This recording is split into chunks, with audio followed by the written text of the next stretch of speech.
When an innocent customer walks into IKEA, what they're really walking into is a powerful psychological trap meticulously designed to make them overspend on furniture. IKEA is one of the world's strangest, but also most innovative companies. And every year, they sell more than $50 billion worth of everything from chairs, to bookcases, to Swedish meatballs. Today, IKEA is the largest furniture retailer in the world, and oddly also among the world's 50 largest restaurant chains.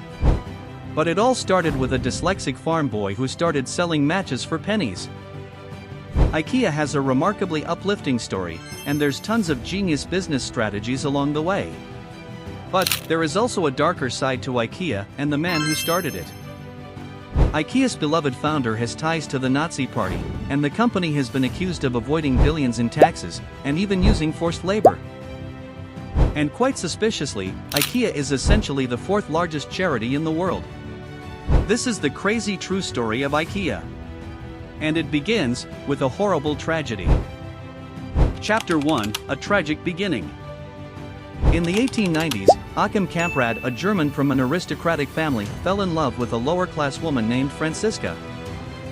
Franziska moved to a tiny village in Sweden to begin a completely new life. With his last penny, Ingvar bought a 450-acre farm where he, Franziska, and their children could make a living by selling their harvests. But apart from the land, a modest house, and a few dogs, they had nothing else. And so after a year in Sweden, Ingvar was in desperate need of a loan. Unfortunately, the local bank refused to give it to him, and that's when his dark side overpowered him. No one was there to witness this, but the story goes that when Ingvar returned home, he took his gun, shot his dogs, and then himself. As for his 27-year-old widow Franziska, she hardly spoke any Swedish, hadn't made any friends yet, and she was pregnant at the time, so she had 3 helpless children to feed and care for.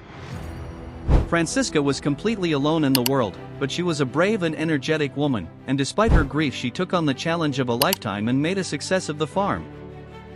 Her bills were paid, and her children were well fed and well educated.